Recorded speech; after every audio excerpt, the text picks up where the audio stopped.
হরে কৃষ্ণ।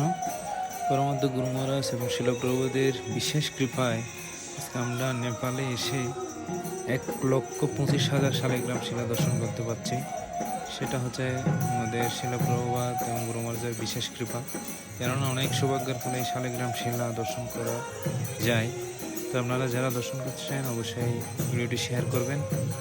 অনেক সৌভাগ্যের ফলে এই শালিগ্রাম শিলা দর্শন পাওয়া যায়, কেননা এটা স্বয়ং ভগবান